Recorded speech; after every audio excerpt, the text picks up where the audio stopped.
નમસ્કાર ખેડૂત મિત્રો, બાગવાલ એગ્રો એન્ડ બાયોટેક્સમાંથી તમારું સ્વાગત કરું છું. આજે આપણે આવ્યા છીએ દિહોર ગામે. અમારા એક જૂના અને જાણીતા ખેડૂત મિત્ર ઘણા ટાઈમથી સંકળાયેલા છે.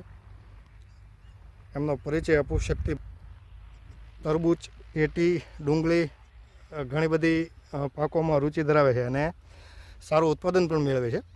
આજે આવ્યા છીએ એટીમાં શેનો ઉપયોગ થયો છે અને શક્તિભાઈનો આટલા વર્ષોનો અનુભવ અમારી સાથે કેવો રહ્યો, ઝાલા સાહેબ સાથે છે.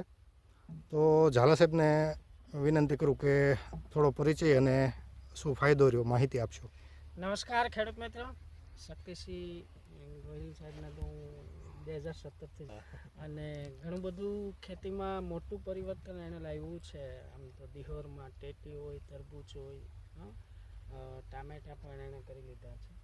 તો ઘણા બધા એવા જેને કહેવાય જોખમી પાક, એ જોખમ લેતા ડરતા નથી અને ખર્ચથી નથી રહેતા, પણ એને ટૂંકમાં ખેતીને પૂરેપૂરી અજમાવી લેવાની તાકાત કોઈમાં હોય તો એ શક્તિસિંહમાં. આજે આપણે એવા ઉત્સાહ અને પ્રગતિશીલ ખેડૂતની મુલાકાતે છીએ. હવે આમાં જે અત્યારે તમે ટેટી જોઈ રહ્યા છો, એમાં અત્યારે ફળ લાગ્યા એ પણ તમે જોઈ શકો છો. એ શિડ્યુલ પ્રમાણે ઘણા બધા ખાતરો, દવા, સ્પ્રેઇંગ અને એના કન્સલ્ટન્ટની મેરે આગળ વધી રહ્યા છે. પરંતુ એની સાથે સાથે બાગવાલાની પ્રોડક્ટ પણ એનેમાં યુઝ કરેલી છે અને એના પણ એની અસરો એને દેખાઈ રહી છે. તો આપણે શક્તિસિંહજીને કહીશું કે કઈ કઈ બાગવાલાની પ્રોડક્ટ તમે આમાં ઉપયોગ કરી હતી. બાગવાલાની ઘણી ખરી પ્રોડક્ટ ઉપયોગ કરું છું. પાંચક આમ તો અત્યારે નહીં, હું 5 વર્ષથી એમની ઉપયોગ કરું છું, ઘણા લાંબા ટાઈમથી સમયથી. એમાં ખાસ કરીને બાગમૂળની તો મારું રનિંગ છે. બાગમૂળ જે કહેવાય માઇકો રાજા, ઓલું ટોક્યો નામનું આવે છે ને, એ પાયામાંથી એ ટોક્યો આપ્યો હતો.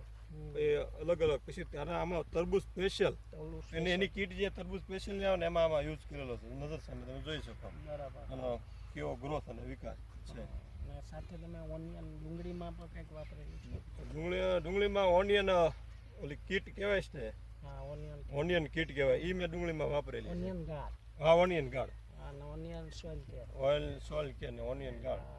એમાંય ટોક્યો નાની એવી આવે છે. એ નાની છે પણ નાનું બચ્ચું છે. હા, એનું રિઝલ્ટ ટોપ છે. એમાં બેમાં અંતર પડી જાય છે કે એમાં જેમાં નથી વાપર્યું એમાં અને વાપરેલું છે તેમાં બેનો તફાવત નજર સામે તમે ડુંગળીમાં જોઈ શકો.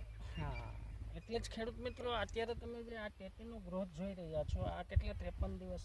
આજ 53મો દિવસ છે. આજે 53 દિવસ છે. હવે કદાચ વધીને 20 થી 25 દિવસ, જો ઠંડી વધારે પડશે તો થોડું લંબાણ જશે. બાકી 20 થી 25 દિવસ અંદર આ પ્લોટ તૈયાર થઈ જશે. 20-25 દિવસમાં થઈ જાય. ઠંડીના દિવસો વધે તો લંબાવશે. હા, તમે જોઈ શકો કે એનો પાડો તમે જોઈ શકો કેટલો મજબૂત એને બનાવ્યો છે અને એની પર પ્લાસ્ટિક મલ્ચિંગ છે. આ મને એમ છે 10 દિવસ પહેલાં ઢાંકેલો હતો, 10-15 દિવસ. હા, 15 દિવસ પહેલાં એને ક્રોપ કવર મારેલું હતું. પાયાની અંદર પણ એણે એટલી બધી આમાં પ્રોસેસ કરેલી, મને ખબર છે. ટ્રાયકો, સૂડો, સ્પેસિલો, મચ્છીનું ખાતર, ગ્રીન ગોલ્ડ, પછી ખોળ, પછી બાગવાલાના જે માઇકો રાજા ને બધું માઇકો રાજા પાયામાં નાખવાના આવે છે. આ બધામાં એટલો ખર્ચ બીજા ખેડૂત મને નથી લાગતા એવું કરે. આપણે કદાચ સજેશન કરીએ તો આપણને એમ લાગે કે આટલો બધો ખર્ચ કરાવવો કે કેમ, પણ એમણે કર્યો છે ને એનું રિઝલ્ટ તમારી સામે છે. એટલે જેટલો પાયો મજબૂત એટલો પાક મજબૂત. એને ખર્ચની સામે સાહેબ એ કહું છું, ખર્ચ જે તમે એડવાન્સ ખર્ચ કરો એ તો નોર્મલ જોઈએ છે. પછી જે રોગ આવી જાય પછી કરો એ ડબલ ખર્ચ થાય અને કોઈ પાક આપણા હાથમાં રહેતો નથી. એ મેન છે. એટલે ખાસ શક્તિસિંહ પાસેથી એ જ શીખવા જેવું છે દોસ્તો, કે પાયાને કેટલો મજબૂત કરી શકો છો. પાયામાં જોર, પાયા હાઈ ક્લાસ હોવો જોઈએ. પાયો મજબૂત તો તમારો. પાયાને જોર જેટલો આપશો ને એટલું પછીની તાકાત તમારી ઓછી હશે તો ચાલશે. પછી સ્પ્રેઇંગ ઘટી જશે. પછી તમારે માનો કે આ તો ભાઈ 75 દિવસનો પાક છે એટલે એનો ખોરાક તો જોશે. ખોરાક કયો, ક્યારે, કેવી રીતે આપવો એ એક આપણી પાસે માહિતી હોવી જોઈએ. અને સાથે સાથે સ્પ્રેઇંગ સ્ટાર્ટ રાખવા પડે, કારણ કે આમાં એક દિવસની ફૂગ આવી જાય તો બીજે દિવસે પ્લોટ ખતમ થઈ જાય. એટલે એ તમારે કાળજી લેવી પડે, ખાસ ફૂગની, ચૂસિયાની, ઈયળની, આવા બધા નાના મોટા પ્રશ્નો આવતા હોય. પણ પાળો જો મજબૂત હશે ને તો આ જે પ્લોટ દેખાઈ રહ્યો એવો તમારો બધાનો પ્લોટ દેખાશે. જો પાળો નબળો રહી ગયો પછી તમે હોનું છાંટશો ને તો આ કલર નહીં આવે. એડવાન્સમાં રહેવું જરૂરી છે બધામાં. તો શક્તિસિંહે ઘણું બધું સારું કામ કર્યું છે ખેતીમાં અને જાણવા લાયક છે, અને એટલા માટે આજે અમે એની મુલાકાતે હતા ભુદેવજી. ઓકે, ધન્યવાદ ઝાલા સાહેબ. આભાર શક્તિભાઈ. હવે ખેડૂતોને જણાવી દઈએ કે ઓનિયન કીટ જેણે વાપરેલી છે કે સાંભળ્યું હોય ને તરબૂચ કીટ.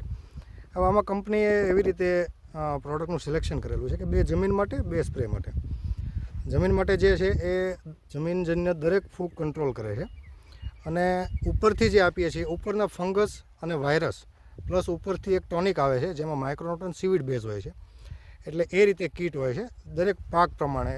ડુંગળી છે લસણ માટે, પછી તરબૂચ ટેટી માટે, શેરડી અને કેળ માટે જે વસ્તુની જરૂર છે જે ક્રોપને એ વસ્તુ જ આપવાથી કેવો ફાયદો થાય અને આપણને કેવા પરિણામ મળે એ આપણે અહીંયા જોઈ શકીએ છીએ. આશા કરીએ છીએ કે આ વિડીયોના માધ્યમથી તમને થોડી માહિતી મળી છે, પ્રોડક્ટ વિશે જાણકારી મળી છે અને આ વિડીયો તમને ઉપયોગી થશે. ધન્યવાદ.